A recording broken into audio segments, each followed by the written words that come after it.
नमस्कार श्रोते हो, दीपक रेगे कथाकथन चॅनलवर तुम्हा सगळ्यांचं मनापासून स्वागत. श्रोते हो, आज तुम्ही ऐकणार आहात नीला देवल यांच्या कातळवाडीचा चंद्र या विनोदी कथा संग्रहातली कथा. आणि कथेचं नाव आहे पिंजरा. हॅलो वैशू, अगं ऐकतेस ना? अगं हो ग सुजे, पुढे बोल की. तू गेलीस मला सोडून लांब 20 कोस, बंगला बंगला बंगला म्हणत. मग काय, आता फोनवरच तुझं माझं बोलणं. वैशू म्हणाली, अगं गुड न्यूज आहे, ऐक ना. आमच्या शेजारचा जो बंगला बुक झाला होता ना, तो त्या मालकानं केलाय कॅन्सल. तुला सुद्धा नवीन घर घ्यायचंच आहे ना? बघ, येतेस का इकडे माझ्या शेजारी राहायला? अगं पुन्हा आपण सख्या मैत्रिणी, सख्या शेजारणी हो. प्रद्युम्नला तयार कर, झटकन निर्णय घ्या, नाही तर मग परत बैल गेला झोपा केला असं व्हायचं. हे बघ, घाई नाही केली ना तर तुम्हाला आवडलेलं रो हाऊस हातातनं निसटेल. मग फिरून बसा हारी हारी करत. आणि मग मला सुद्धा कुठला उपटसुंब शेजार मिळेल देव जाणे. सुजातानं फोनमधनं वैशूच्या कानात भुंगा सोडून दिला. त्या सरशी त्या भुंग्यानं वैशालीचा ताबाच घेतला. सुजातीच्या वास्तुशांतीच्या वेळेला प्रद्युम्न आणि वैशूला रो हाऊसेस आवडलेली होती. सुजाता त्यांच्या मागे लागली होती, तुम्ही पण बुक करा, तुम्ही पण बुक करा. पण त्यावेळी तिच्या म्हणण्याकडे त्यांनी कानाडोळा केला होता. नंतर सगळी रो हाऊसेस बुक झाली होती. त्यामुळे दोघांनाही होत होता पश्चात्ताप. पण आज अचानक ती संधी फिरून चालून आली होती. निसर्ग सानिध्यात, नयनरम्य परिसर, हिरवीगार वनराई, समोर गर्द जांभळा डोंगर, त्यातून वाहणारे धबधबे, शेजारी छोट्याशा किंचित खोल दरीत नदी आहे वाहती. हिरव्या गर्द झाडीत लपलेलं लाल लाल छपरं रंगवलेले हे छोटेसे टुमदार बंगले, हे सगळं कसं मनाला भुरळ घालणारं. शिवाय मस्त शांत एकांत. पुण्याच्या भरगस्त लोकवस्तीपासनं लांब, माणसांच्या कोलाहलापासनं, गिचमिडीपासनं, कोलाहल गोंगाटापासनं दूर असा हा परिसर. हिरव्यागार शेतांच्या पट्ट्यातून जाणारी, छोट्या छोट्या वळणांनी डेरेदार वृक्षांच्या आणि झाडाझुडपांच्या छायेत लपाछपी खेळत जाणारी अशी वाट, आणि मग येणारे हे छोटे पण टुमदार बंगले. पुण्यापासून गाडीनं फक्त 15-20 मिनिटात येणारं हे ठिकाण. आता संसाराची 20-22 वर्ष काढली की शनिवार जवळच्या गजबजाटाच्या घरात. चाळीचं बदलतं रूप असलेले ते फ्लॅट. आता सगळी सुबत्ता आहे. दारी 4 व्हीलर आहे, 2-3 टू व्हीलर्स आहेत. पण गावात कसं पार्किंगचा प्रॉब्लेम, रोज कटकटी. प्रद्युम्न चांगला क्लास 1 ऑफिसर आहे, मग त्याला साजेल असं घर हवं का नको? फोनमधला भुंगा अखंड वैशालीबरोबर रुंजी घालत होता. संध्याकाळी प्रद्युम्न आल्यावर वैशूनं सुजाताचा फोन त्याच्या कानावर घातला. पदू, तुला पसंत आहे ना रे ते रो हाऊस? घराभोवती छानसा अंगण, झोपाळा, तुळशी वृंदावन, छोटीशी बाग, फुलझाडं, सगळं मनासारखं सजवता येईल. आणि शिवाय तुझ्या स्टेटसचा प्रश्न आहे. आईबाबांच्या कानावर मी सकाळीच घातलं आहे. नीता आणि नीना दोघी मुली तर बंगल्यात राहायला मिळणार म्हणून आनंदाने नाचायला लागलेत. गावातला आहे तो फ्लॅट तसाच ठेवायच्या अटीवर प्रद्युम्नच्या आईबाबांनी परवानगी दिली. आर्थिक मदत करण्याची सुद्धा तयारी दर्शवली. सारे सोपस्कार होऊन एका सुमुहूर्तावर इच्छापूर्ती बंगल्याचा उंबरठा ओलांडून, मोठी वास्तुशांत करून प्रद्युम्न, वैशू, आईबाबा, नीता, नीना सगळ्यांचा ग्रहप्रवेश झाला. बंगला सगळ्या सोयींनी युक्त, वेल फर्निश्ड मिळाल्यानं वैशू जाम खुश होती. फक्त प्यायच्या पाण्याची तेवढी अडचण होती. टँकर येईल तेव्हा टाकीमधनं पाणी भरून घ्यायचं. बोरिंगचं खारं पाणी नको, वॉशिंग मशीन खराब होईल. आणि प्यायला बिस्लरीचे मोठे कॅन आणायचे. पुढे 2-4 वर्षात कॉर्पोरेशनचं पाणी येणारच आहे. त्यामुळे ही अडचण किरकोळ वाटत होती वैशूला. कारण मस्त थोंड मोकळे हवा, निसर्ग सानिध्य, पक्ष्यांचा मधुर किलबिलाट, वृक्षराजी असे कितीतरी प्लस पॉईंट होते ना त्या बंगल्याला. नव्या नवलाईचे दिवस कधी संपले कोणाला कळलंच नाही. 4 व्हीलर पार्किंगची कटकट संपली म्हणून प्रद्युम्न आनंदात होता. पण वैशूच्या सासू सासऱ्यांची चुळबुळ सुरू झाली. पदू, अरे इथे वेळ जात नाही रे बाबा. रोजचा गप्पांचा अड्डा मोडला आहे बघ. मधू, सखाराम सगळ्या मित्रांचे इथे फोन येतात की या इकडे शनिवारात परत राहिला म्हणून. आणि माझंही रोजचं देवळात जाणं होईना, भजन राहिलं माझं. सासूबाई म्हणायला लागल्या. रोजची ही कारणं सबबे ऐकून प्रद्युम्न वैशू कंटाळले. प्रद्युम्नच्या सुट्टीच्या दिवशी शनिवार रविवार बंगल्यावर यायचं आश्वासन देऊन दोघं पहिल्या गावातल्या घरी पळाले. नीना नीता कॉलेजेस क्लास म्हणून टू व्हीलर घेऊन घरातनं बाहेर पडल्या की रात्री 7-8 वाजत त्यांना परत यायला. रस्ता तसा निर्जन, त्यामुळे त्या दोघे येऊतो वैशूचा जीव खालीवर व्हायला लागे. त्यांना सुखरूप बघितलं की तिचा जीव भांड्यात पडे. तरी शेजारी सुजाता होती म्हणून आधार होता तिघं घरी येईपर्यंत. कित्येक वेळा प्रद्युम्नला सुद्धा यायला 9:30-10 वाजत. पण सुजाता आणि वैशू दोघींच्या गप्पा, टँकरचं पाणी, काळजाचं पाणी पाणी करत भरण्यात वेळ जाई. पण तरुण मुलींची काळजी करण्यात काळीच पोखरायला लागलं. गावात भरपूर रहदारीच्या रस्त्यामुळे मुली येईपर्यंत निश्चिंत असे ती. शेवटी सगळ्यांच्या मतानुसार मुलींनी आजी आजोबांच्या बरोबर गावात राहावं असं ठरलं. आजी आजोबांना सोबत झाली आणि मुलींना परत त्यांच्या फ्रेंड्सचा सगळा ग्रुप मिळाला ॲक्टिव्हिटीज करायला. सगळे खुश. एक दिवशी वैशू वैशू अशा हाका मारत सुजाता घरात शिरली. काय गं सुजे, एवढा कसला आनंद झाला आहे? अगं यांची कनी प्रमोशनवर नांदेडला बदली झाली आहे. 8 दिवसात आम्हाला जायला लागणार. अभिनंदन, वैशू नाराजीनं म्हणाली. नंतर आपलं बोलणं होईलच मोबाईलवर, मी रोज फोन करत जाईन हां. सुजाताची मैत्री सोबत आळवावरचं पाणी ठरली. आता प्रद्युम्न दिवसभर ऑफिसला, वैशाली बंगल्यात एकटी. वैतागून गेली, पण सांगणार कोणाला? सगळा पदरमोड करून केलेला हौसेचा मामला. नवऱ्याजवळ सुद्धा तक्रार करायची सोय नव्हती. रामाबरोबर सीता वनवासाला गेली होती, पण इथे सीतेने हट्ट करून रामाला या वनात आणलेलं होतं आणि स्वतः एकटी वनवास सोसणं भाग पाडून टाकलं होतं. मारुतीची बेंबीगार म्हणण्या वाचून गत्यंतर नव्हतं. स्वच्छ सूर्यप्रकाश, पाणी, दिवे, सगळं सौर एनर्जीवर घर चालतं याचा किती आनंद, स्वतःचा बंगल्याचा अभिमान. त्यामुळे शनिवारच्या घराचा विचार जरी मनात आला तरी ती तो झटक्यात झटकून टाकत असे. पण एक दिवशी आगटीत घडलं. संध्याकाळी चुकून वैशीच्या हातून मागचं व्हरांड्याचं दार लावायचं राहिलं. ती तशीच टी व्हीवरची सिरियल बघण्यात गुंग होऊन गेलेली असताना 2 भले मोठे गलेलठ्ठ उंदीर तिच्या पायाखालनं पळाले. बापरे, ई आई ग, असं ओरडत वैशाली कोचवर उभीच राहिली. तिची पाचावर धारण बसली. थरथर दोन्ही पाय दुमडून उकिडवी ती कोचावर बसली. उंदीर जे पळाले ते थेट स्वयंपाकघरातच. शेतातले उंदीर ते, गलेलठ्ठ, मोठेच्या मोठे, चांगले घुशी एवढे, लडदूच्या लडदू, म्हणजे छोट्याशा लोडा एवढे म्हणा ना.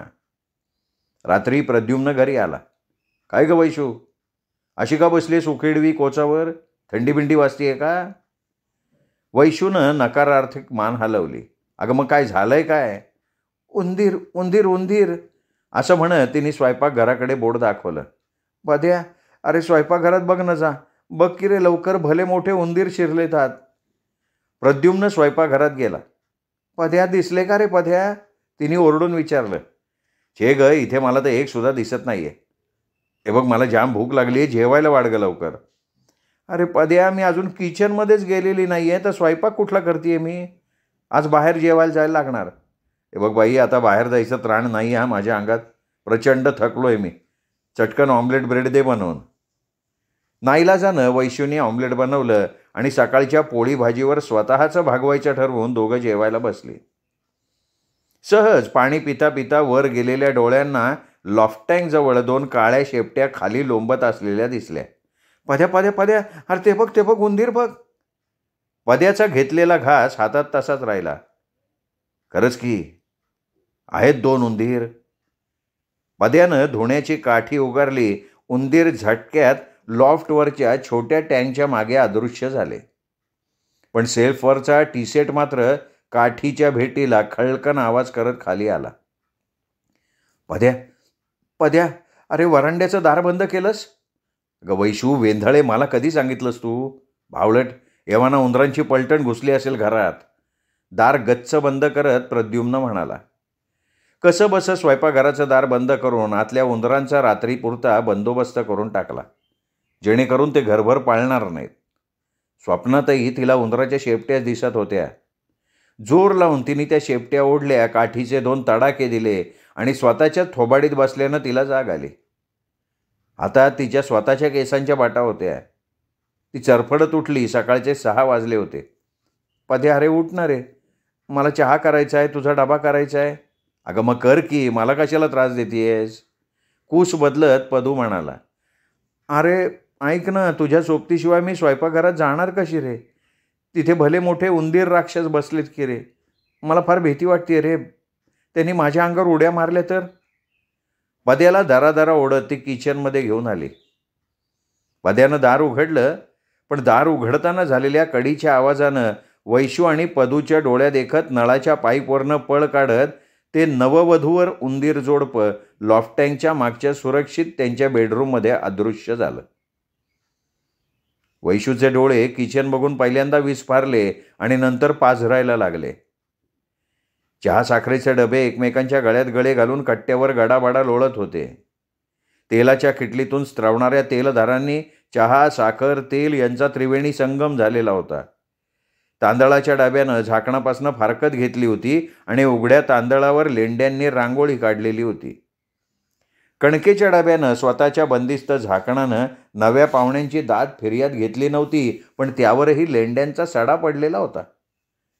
डायनिंग टेबलावर दुधाच्या पातेल्यातनं दूध सागर धबधबा कोसळून आटून वाळलेला होता. किचनची झाली विटंबना आणि उद्ध्वस्त अवस्था दोघांना एवढं सांगून गेली की घरात अतिरेकी शिरलेत आणि सगळं घर आणि मन दहशतीनं ग्रासलेलं आहे. जुने जाऊ द्या मरणा लागूनी असं म्हणत घरात दुपत्याचं बंदिस्त कपाटच नसल्यानं जे काही आणि जेवढं फ्रीजमध्ये कोंबता येईल तेवढं कोंबून वैशू, पद्या उंदीर बंदोबस्ताच्या मोहिमेसाठी बाहेर पडले. लोखंडी सामानाची अनेक दुकानं पालथी घातली, पण पिंजरा काही मिळेना. शेवटी चोर बाजाराच्या खाणीत या कोहिनूर पिंजऱ्याचा शोध लागला. दार कसं उघडायचं, खटका कसा बसवायचा, खाद्य कुठून घालायचं, हे सगळं सप्रमाण शिकून हे सुशिक्षित जोडपं सीमोल्लंघन करून विजयश्री मिळाल्याच्या आनंदात त्या कोहिनूर पिंजऱ्यासह घरात प्रवेश करतं झालं. रात्री किचनमध्ये साऱ्या डब्यांच्या झाकणांवर मोठमोठे दगड आरूढ झाले. चहा, साखर, तेल हे सुद्धा फ्रीजमध्ये दडपले गेले. फोडणीचं पंचपाळं, तेल, मीठ, मसाले यांनी फ्रीज ओव्हरफ्लो झाला. पिंजऱ्यात कोथिंबीर, शेंगदाणे घालून पिंजऱ्याचं दार भिंतीला चिकटून पिंजरा ठेवला, जेणेकरून त्याच्या दाराचा खटका उंदरांना काढता येऊ नये. असा सगळा पक्का बंदोबस्त करून किचनचं दार गच्च बंद करून दोघे निवांत बेडरूममध्ये झोपले. सकाळी बघतात तर भिंतीपासनं पिंजरा हललेला आणि आतली कोथिंबीर, शेंगदाणे गायब. पिंजऱ्याच्या प्रवेशद्वारापाशीच खाद्य ठेवल्याने उंदरांनी आल्या आल्या वरच्यावर आत प्रवेश न करता खाद्य खाल्लं होतं आणि त्याच पावली ते मागे पळालेले असणार. वैशू पद्याला पहिला धडा शिकवला उंदरांनी. पदूसाठी नाही तर उंदरांसाठी आज नाश्त्याला वैशूनं मस्त कांदे, कोथिंबीर भरपूर घालून भाजणीची थालीपीठं केली. रात्री जेवणात गरमागरम कांदा भजी केली आणि रात्री पिंजऱ्याच्या प्रवेशद्वारापासनं आत खूप छान छान थालीपीठ, भजी, कोथिंबीर, चकली, शेंगदाणे असं फुल थाळी जेवण मांडून ठेवलं. पिंजऱ्याभोवती रांगोळी काढून उदबत्ती लावायची फक्त बाकी होती. सगळं करून वैशू पद्या बेडरूममध्ये झोपायला गेले, पण वैशूची तर झोप उडवूनच टाकली होती उंदरांनी. उद्या उठल्यावर किचन कसं बघायला मिळेल या भीतीपोटी डोळ्याला डोळा काही लागत नव्हता. रात्रभर किचनमधनं खुडबुड खुडबुड चमचे, स्टँड, कब्बशा, भांडी जे काही पडता येईल ते पडलेलं असे. सकाळी उठून वैशूला कामाला लावायचा चंगच बांधला होता त्या आगांतुक नवथर उंदरांच्या जोडीनं. आधी लेंड्या काढून किचनची साफसफाई केल्याशिवाय चहासुद्धा करता येत नसे. वैशू किचनमध्ये प्रवेश करती झाली की हे नव्या नवाळीचं जोडपं लॉफ्टँगच्या त्यांच्या बेडरूममध्ये सुंबाल्या करी ते अगदी सगळ्या दिवसभर चिडी चोप.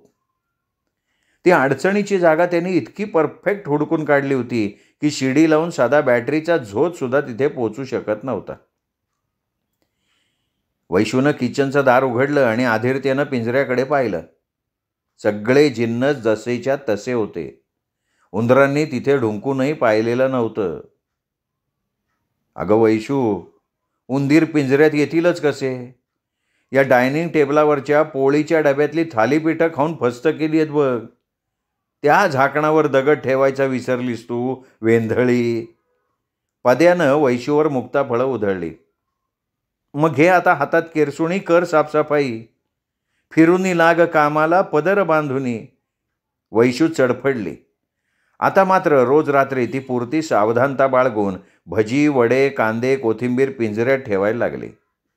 कधी ना कधी चुकला पीर पिंजरा मशिदीत येईल या आशेवर अगदी चिकाटीनं ती प्रयत्न करायला लागली आणि 8 दिवसांनी पिंजऱ्यात खुडबुड खुडबुड सुरू झाली. पद्या, अरे हे बघ, पिंजऱ्यात उंदीर सापडला. अरे पण एकटाच आहे रे. अत्यानंदानं वैशू ओरडली. पदूनं तो पिंजरा रस्त्यावरच्या भटक्या कुत्र्यांसमोर उघडला. त्याचा त्यांनी केव्हाच चट्टामट्टा करून टाकला. पुन्हा दुसऱ्या उंदराला पकडण्यासाठी तेच शर्थीचे प्रयत्न चालू झाले. रोज रोज भजी करून आणि खाऊन वैशू पदूला कंटाळा यायला लागला. भजीचं नुसतं नाव काढलं तरी बॉक बॉक व्हायला लागलं. पण उंदीर पिंजऱ्याकडे फिरकेल तर शपथ. उलट पुढच्या 8-10 दिवसात पिटुकल्या उंदरांची पलटण दिवसाढवळ्या घरभर फिरायला लागली. पिटुकले पायात पाळायला लागले की मार उडी, अशा तऱ्हेनं उड्या मारण्याचा वैशूला भरपूर सराव झाला. काठी घेऊन त्यांच्या मागे धावताना पद्याला धाप लागायला लागली. मोठ्या उंदरांना ट्रॉल्यांमध्ये जाता तरी येत नव्हतं, पण ही पिटुकली छोट्याशा फटीतून ट्रॉल्यांच्या आत पासार व्हायची, पिंजऱ्यातलं खाणं खायची आणि सही सलामत बाहेर निघून जायची. शेवटी पिंजऱ्याचं कसून संशोधन करता असा शोध लागला की पिंजऱ्यात सापडलेल्या त्या एकुलत्या एक उंदरानं स्वतःच्या सुटकेच्या अयशस्वी प्रयत्नात आपल्या दातांनी त्यातल्या काही तारा फाकवून मोठ्या फटी तयार केलेल्या होत्या. त्यामुळे त्या पिटुकल्यांना पिंजरा म्हणजे आवजाव घर तुम्हाला असं झालं होतं. पण ती मोठी उंदरीण, ती काही पिंजऱ्याला दाद देत नव्हती. 2चे 4 नाही तर 20, 25, 30 पाय घरभर धावायला लागले होते.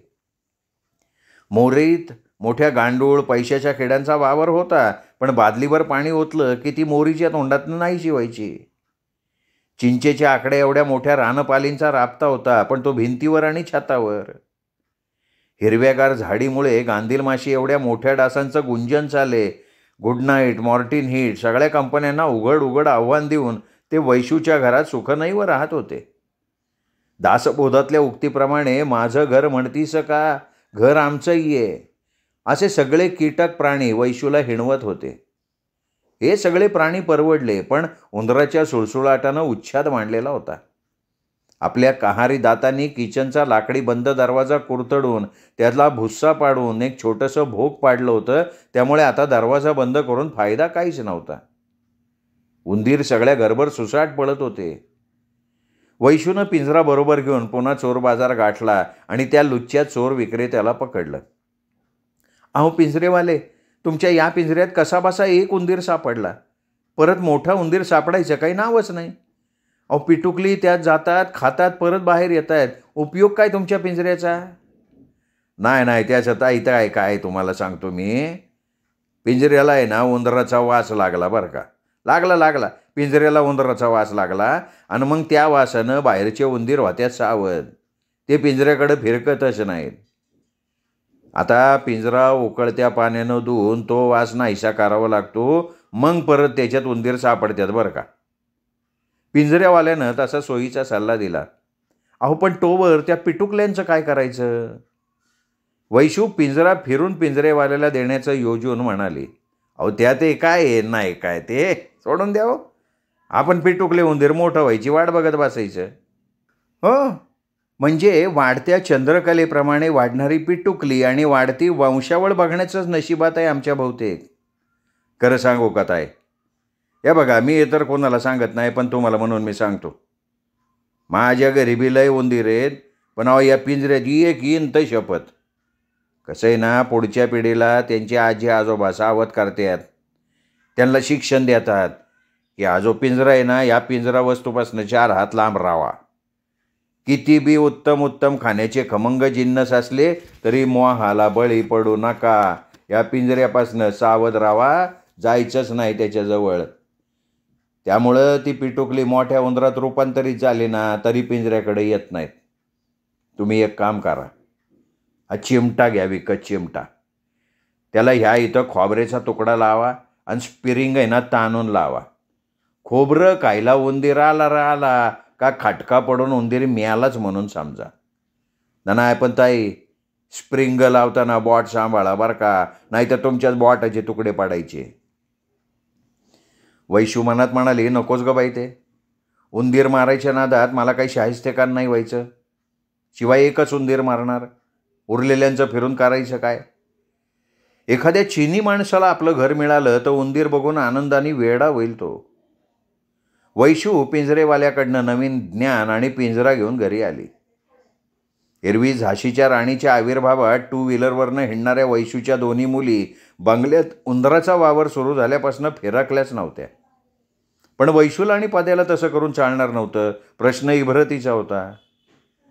भारताच्या जनगणनेच्या वाढीपेक्षा 10-20 पटीनं जास्त वेगानं दिवसागणिक उंदरांची संख्या वाढत होती.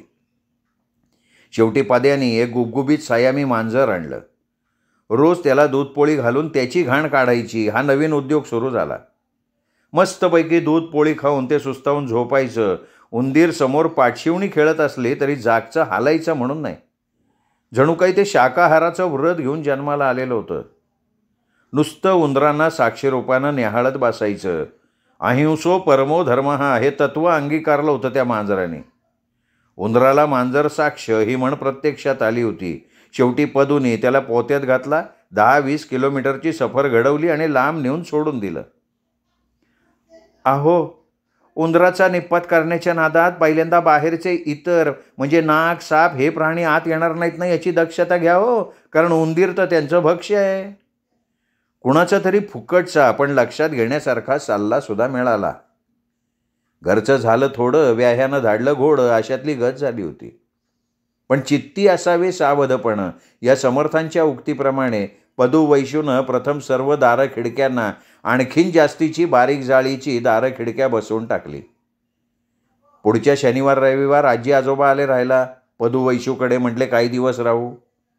वैशू त्यांच्या बेडरूममध्ये बेडशीट बदलून नवीन घालायला गेली आणि बेडशीट काढते तर काय, उंदीर इकडे तिकडे पळायला लागले.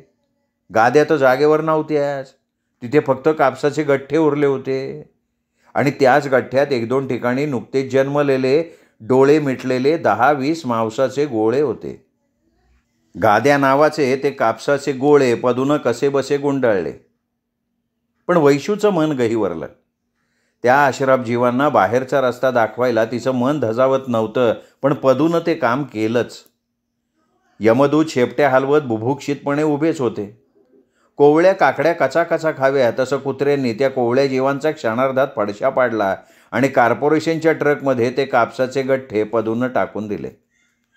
आता शेवटचा जालीम उपाय उरला होता. उंदरांना जालीम विष वड्या खाऊ घालणं. पदूनं चांगली 7-8 पाकिटं आणली वड्यांची. पद्या, अरे हे खाऊन उंदीर घरात सांदरी सपाटीत मरून पडतील, जिथून त्यांना आपल्याला काढताही येणार नाही आणि मग त्या कुचक्या वासानं सगळं घर महिनाभर भरून जाईल ते वेगळं. अरे राहणं मुश्किल होईल ना रे घरात, वैशू म्हणाली. हे बघ वैशू, दुसरा इलाज नाही, हा शेवटचा जालीम उपाय हा करायचा. वड्या उंदरांनी कधीच फस्त केल्या. 4 दिवस कसे बसे बरे गेले. उंदरांची हालचाल जाणवेना, दोघं आनंदले. हुश्य हुश्य म्हणून निश्वास टाकला पद्या वैशूने. पण मग हळूहळू सगळा घाण वास घरभर घुमायला लागला. घरात बसवे ना. मग जुनं ते सोनं असं म्हणत दोघांनी बॅगा भरल्या. जुनं शनिपार जवळचं घर गाठलं. पेस्ट कंट्रोलरला बोलवलं. 3-4 आठवड्यांनी सगळा बंगला धुवून घेतला. अगदी टाक्या खाली काढून धुण्यापर्यंत सगळ्या सांदी कोपऱ्यातल्या वळचणींसकट जागांसहित सगळं धुवून काढलं. Lysol, Dettol, room freshener, Hit जेवढ्या कंपन्यांचे प्रॉडक्ट्स वापरता येतील तेवढी सगळी उलटी पालटी वापरून बघितली, त्यांच्या शेवटच्या थेंबापर्यंत. आता बाहेर कुत्री, मांजरं, नाग, साप, उंदीर सगळे प्राणी वावरत होते आणि जाळ्या, काचा, लोखंडी दारं बसवलेल्या सुरक्षित बंगल्यात पुऱ्या बंदोबस्तात वैशू आणि पद्या राहत होते. कोण आहेत हे बंगल्यातल्या पिंजऱ्यात राहणारे प्राणी? असं म्हणून कुत्री, मांजरं, उंदीर त्यांच्याकडे टकामका बघायला लागलेली होती. श्रोते हो, तुम्ही ऐकत होतात नीला देवल यांची कथा पिंजरा. कथा आवडली असेल व्हिडिओ लाईक करा, कथाप्रेमी मित्रपरिवारात नातेवाईकात शेअर करा आणि हो, सतत भेटत राहा उत्तम कथा कादंबरी ऐकण्यासाठी दीपक रेगे कथाकथन चॅनलवर. नमस्कार श्रोते हो.